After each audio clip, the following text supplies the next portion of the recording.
Hey everybody, Dave here, Hidden Freedom Investing, and today we're going to go over Fundrise. We're going to go over my 2019 results, the income that I received from Fundrise platform, basically the overall return. We're going to also look at some new investments they got me in. In addition to that, we're also going to look at the end of the year letter that they sent out. So if you don't have access to Fundrise, you can kind of get an inside look from what it's going to be like being an investor if you want to invest. I've done quite a few videos on Fundrise, and I'll link them up here if you want to take a look at them, kind of why I selected the plan I selected, why I got rid of that plan, why I switched back to that plan, and it's, that's how I got where I am today. But anyways, let's go ahead and dig in. So here we are logged into the main page here. So this is what you get when you log into the platform. If you haven't seen my other videos and you haven't seen what this platform looks like from the inside as an investor side, this is what it looks like. And I've talked about in many other videos that I kind of start out in 2018 around September, according to this up here, and put $1,000 in every month, and then kind of ramped it up a little bit quicker. And then in 2019, around August, I put about $5,000 more in there, all in one lump sum pretty much, and that was due to a sale of a rental property. So basically, so 2019 is in the books at this point, and I just received a dividend. So let's go ahead and take a look at that here.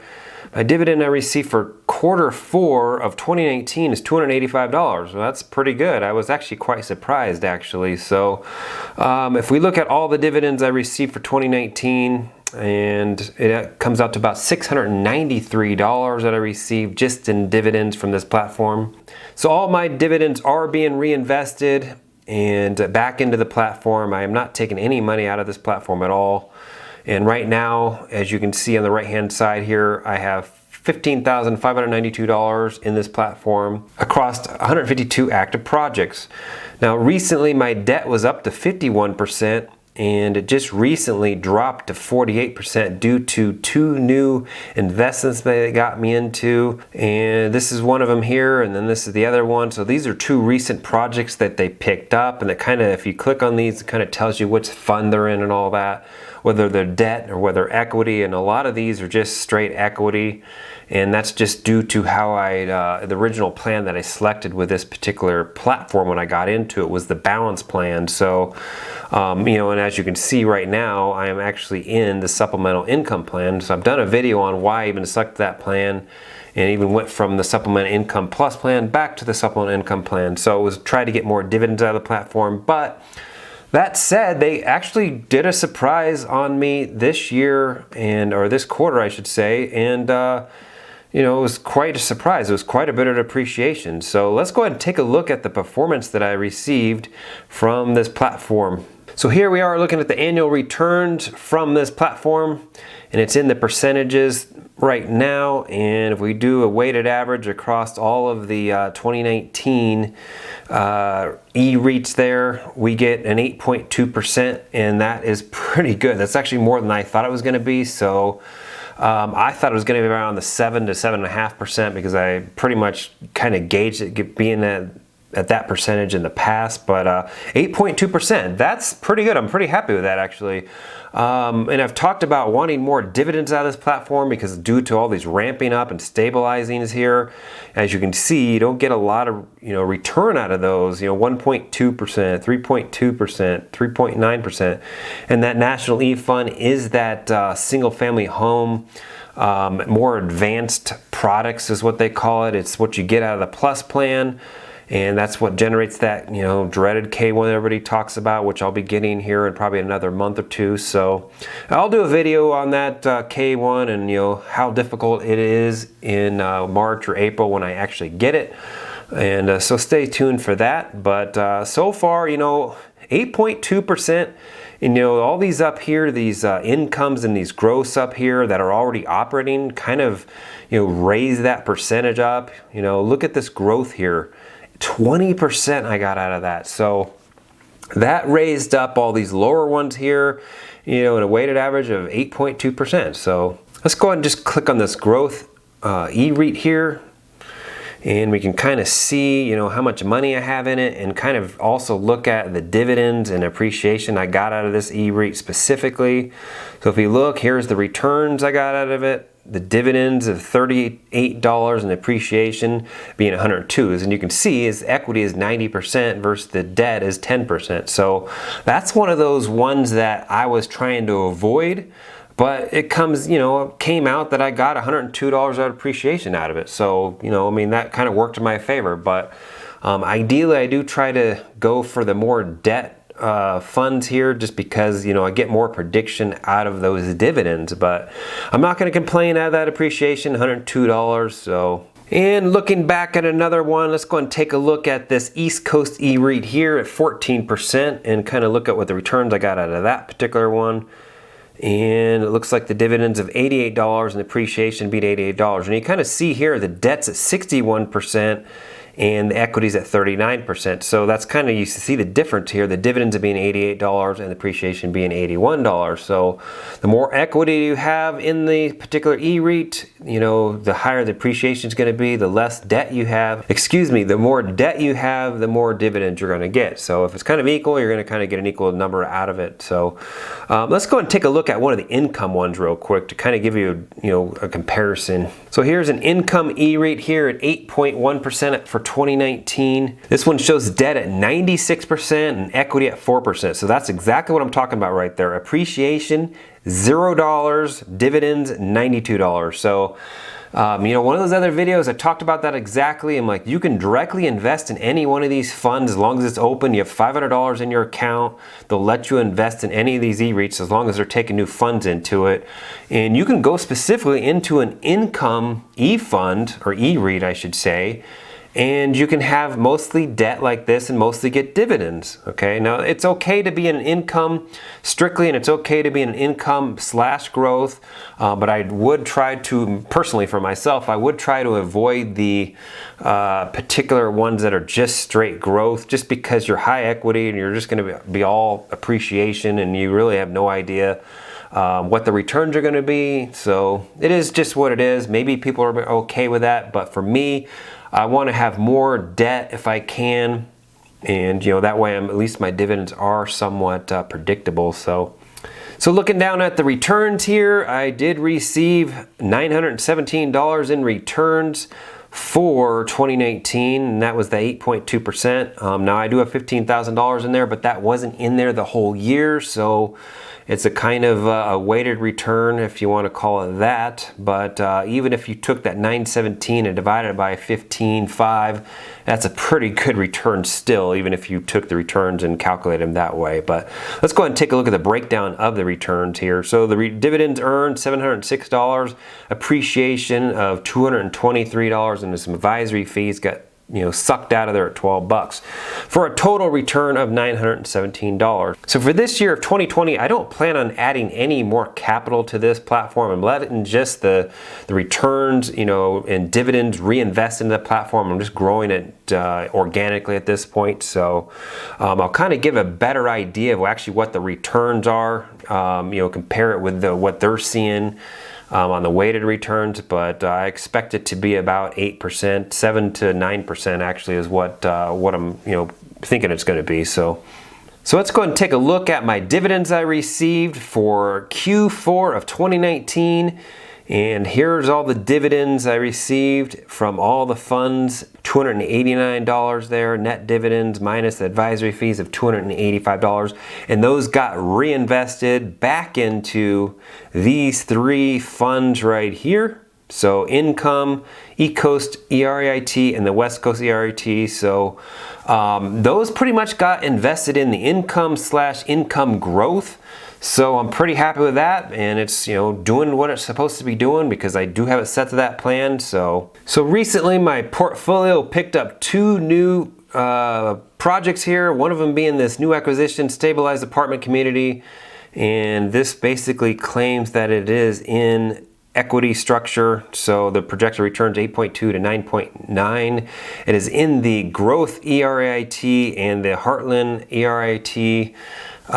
So I looked up that specifically, and it is weighted towards equity. So I'm not expecting a lot of dividends from that project, which is the reason why my overall equity increased and my debt went down. So in addition to that one, they also picked up another one here just recently. And this is the apartment development in Long Beach, California. And looks like this one is under the debt structure. A project projected return is 8%. So let's just go ahead and take a look at that income ERIT2 real quick. So we are looking at the income ERIT2 there, and let's go and just see if that project is in there and make sure it is actually debt and not equity. And it looks like here it is right here. It shows debt and it is in there. So and we also have equity here is 11%, and the debt is at 89%. So it does look like it actually is under the debt, so I'm actually happy about that. So it looks like it was just that other project that got picked up that kind of lowered my debt a little bit, and I'm okay with that. So as long as it's not everything going into equity, I'm actually pretty happy. So the last thing we're going to look at here is we're going to look at the actual letter that they sent out to the investors. In addition to that, they also sent a historical performance letter, which I thought was actually quite interesting because, in my opinion, what they did is it almost seems like they're coming and watching people's videos, like my videos maybe, and they almost took what I said in the video and responded to that. Now, granted, I don't think they did that, but it almost seems like they did that. So what I mean by that is in my last video, I kind of said, that basically, people are complaining about the funds ramping up or the stabilizing. It's taking too long and they're losing on dividends, they're losing on appreciation. But Fundrise is taking that into account with the returns. And I'm going to show you that here. I got an 8.2% return. That's pretty good. So, but they actually kind of responded to that. Now, granted, like I said, it's not a direct response to my video, but I have a feeling that maybe they're just getting some inquiries, or maybe they're watching other people's video, maybe they're watching Reddit. I don't know exactly what, but they almost responded directly to what I was talking about and what people are talking about on Reddit, because people are talking about the ramping up and they're just trying to avoid that. So I think Fundrise is a little, not pissed off about it, but they're just trying to set people at ease and say, hey, this is part of the way we do business. It's required. We need to get money into these other projects, and it is what it is. So let's go ahead and take a look at what they said. So we're looking at the Understanding Fundrise historical returns here, and I'm not really going to read this stuff, but what I will do is I will scroll down slowly and pause here and there and kind of make points, and you can pause the video if you need to read this stuff if you're not an investor with them. So it's kind of interesting, some of the stuff that they say in here, and I'm not really going to talk about it much, but I'm just going to say in 2019 they did produce that 9.47% across their whole platform. Okay, now that does not mean that that is what the investors got. It means that the investors could have got a little bit more than that, or they could have got a little bit less than that. Okay, now I did get a little bit less than that. I got about 1% less than that. So, and they actually say that here as well. So 2019, they have more than 120,000 active investors, and this platform is pretty popular and they're growing quite considerably. So then here's what I was talking about earlier. While 9.47% was the net overall platform return, only a few investors actually earned 9.47%. Most earned either a little more or a little less, and some earned a lot more or a lot less. And then, that really is going to depend on whether you've been in the platform for 3, 4, 5 years plus. So, and I'm just scrolling down here, and you can pause if you want. What about income focused investments? And this is kind of what I was talking about here, and in my opinion this kind of touches on exactly what I was talking about earlier with the ramping ups and all that. So the J-curve principle also applies to real estate investment focused on generating income, though generally to a lesser extent. In real estate, income-focused investment strategies typically consist of either buying already stabilized properties which generate regular income through rent, or providing financing through via a loan or other debt-like structures to the development of a property, who then pays regular fixed interest payments. Once the capital has been deployed, you would expect an income-focused investment to earn returns in a more or less straight line compared to a growth-focused investment. The important part to note is that, like a growth-focused investment, deploying the capital does not happen overnight. It takes time to identify the right investment, perform due diligence, and close. So that's part of the issue with the whole ramping up thing. It takes a while to find a property. It takes a while to get that particular property generated some income if they're going to actually keep it and not sell it and turn it into rent and all that. There is an opportunity to buy, apartment complexes that are already being rented out, but it still takes a while to buy those properties. Go out there and find it. By the time you close, by the time you do your due diligence and all that, and get it in the books, it takes a while. So that's what they're talking about here. And this is kind of interesting. The first year return for the income investments are higher than the gross investments. Yeah, we've seen that, right? If you even looked at mine just a little bit ago here in this video, all my income investments are generating a pretty good return, 10%, 14%, 20%. So it's all those ones that are growth that are just taking a while to ramp up. And that's just the nature of the game. And that's the reason why you kind of want to be in both. And, for me, I just want to be weighted more towards the debt if I can. I don't mind a little bit of growth in there. That's fine. So, but the first year's return for the income investments are higher than the growth investments. After the end of the second year, though, the growth investments have caught up. By the end of the third year, the growth investments have begun to see a pop in their value, while the income investments have leveled out into a straight line, resulting in the growth investments earning a greater total return over the life of the investment. And I get that, but I'm okay with getting the return I have right now just from the debt. So I don't mind having a little bit of, wild card thrown in there with the growth side, but I do want to have a steady income that maybe 6 to 7% just from dividends. So, and right now I'm getting that, so I'm happy. So the bottom line, and this is pretty interesting here, investing in real estate on Fundrise is a lot more like investing into a portfolio of companies that are still in their high growth pre-IPO phase. That is like owning an index of mature publicly traded companies. A large portion of any returns come directly from added value to the property because performance is so much more closely tied to the properties and execution of their business plans. It follows a natural trajectory in the form of a J-curve that takes time to play out. An initial period of low expected returns as properties are acquired and business plans put into action, with a potential harvesting of the value creation in the form of higher returns in the later portion of the investment period. They're talking specifically about that ramping up phase there, buying the property, putting it into action, basically if they have to remodel, if they have to build it, it takes time for that to all happen. So it takes a while to generate income from that. So that's what they're talking about there. Therefore, as an investor, you should not only expect for returns to be lower than platform average, which is about 9.4% according to Fundrise. If you're in your first year or two of your journey with us, but you like us and like to think long term, you might get excited about owning a portfolio that is heavily weighted towards properties that are in this early incubation period where we are building up the potential for higher returns in the future. So, they're talking about exactly what we've been all complaining about, the ramping up phase. So, now I did knock the ramping up phase quite heavily in the past videos. And with this last quarter, they really, brought some appreciation in there in the mix. So I can't complain too much about it right now.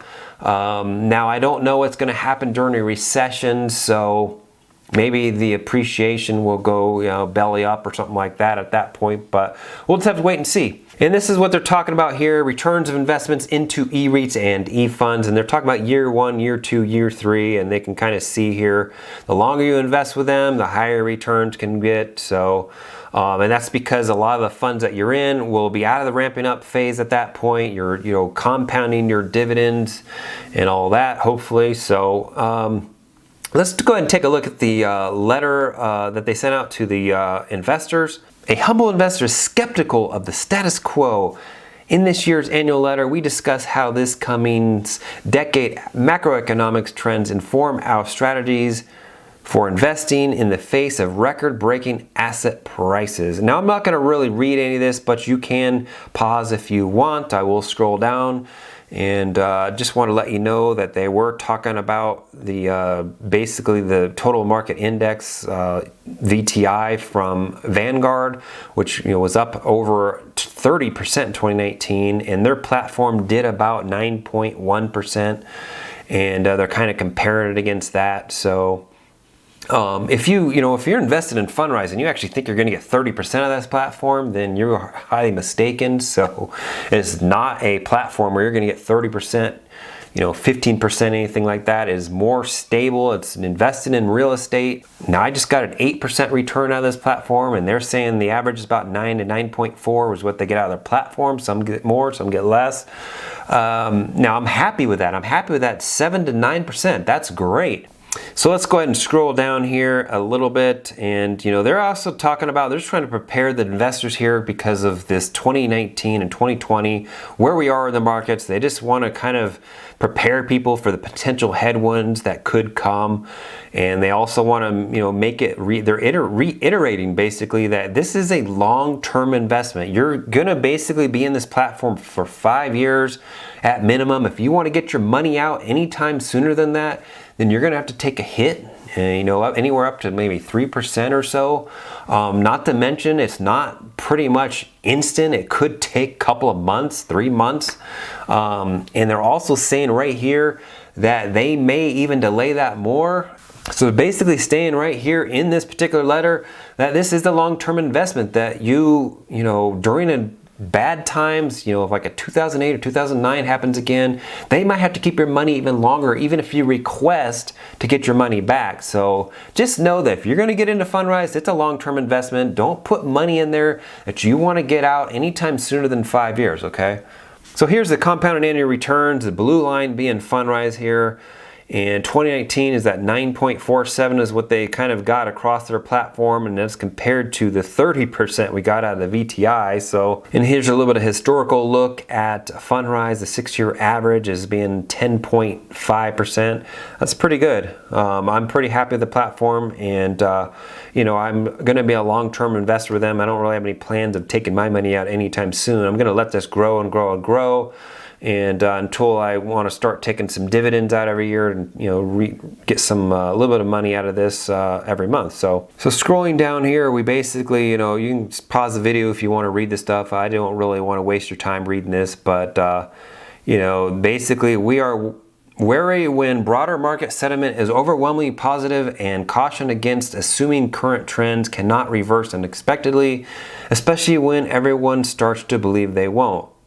There's another important part here, and this is the part that I want to kind of bring up. In closing, we deeply appreciate your investment and continued support as we work to transform the investment industry. Our goal has and will continue to build a better financial system for the individual investor, one that is simpler, more reliable, low cost, and transparent. We've made a great deal of progress towards that end, surpassing 100,000 active investors over the summer and $1 billion in equity under management just after the turn of the new year. So on behalf of the entire Fundrise team, thank you. Let me go ahead and read this PS here. As we contemplate and prepare for a potential downturn, we want to reiterate to every investor that real estate and therefore Fundrise is inherently a long-term illiquid investment. While our programs strive to provide early liquidity to investors who need it, we expect that we may limit or suspend redemptions in certain scenarios. such as during a financial crisis. In such a scenario, we must first consider the interest of all investors, and therefore we may determine it is prudent to hold a higher level of liquidity given the uncertainty. Similarly, it would likely take additional time to reset the net asset values if market conditions were to vary rapidly. So that's kind of just reiterating what I said above, but you know, these investments are long-term. They are in real estate. They can't sell, you know, a 100-unit apartment complex overnight, and especially in like a downturn, like something like that, where, you know, these things are millions and millions of dollars. Nobody has the money for that, you know, in a financial crisis. So you have to understand that, you know, they have to take every investor into account here. They can't just say, okay, well, you know, Joe Bob over here requested their money back, but we need to sell this property, you know, to pay that person, you know, to get out of this investment. So they're not going to sell a unit apartment complex just to pay Joe Smo back, right?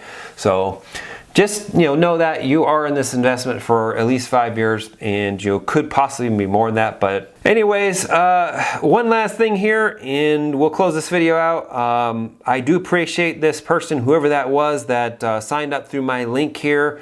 I think you got 90 days of free advisory fees, and I got 180 days of free advisory fees. So whoever that was that signed up through my link, I appreciate it. And if you want to sign up through my link here, I'll put this down in the description, and you should get 90 days of free advisory fees. And you know, there's no obligation, of course, and, you know, anyways, you can leave a comment telling me that if this video helped you or not. Anyways, let's go and end this video. I do appreciate everybody watching. Go ahead and take a look at all my other Fundrise videos. I'm probably only going to do updates once a quarter on these, you know, every time I get an update on my dividends, unless something, you know, some news comes out on the platform, or some, you know, specific project that's having issues, because I have seen a couple that had issues, were in default or whatnot. But I will probably come out with a special video just for that. But other than that, I will do one quarterly on my dividends and the income and all that stuff. So go ahead and take a look at those. So with that, let's go ahead and end this video. Go ahead and please like, subscribe, and comment below, and we'll see you in the next video. Thanks for watching.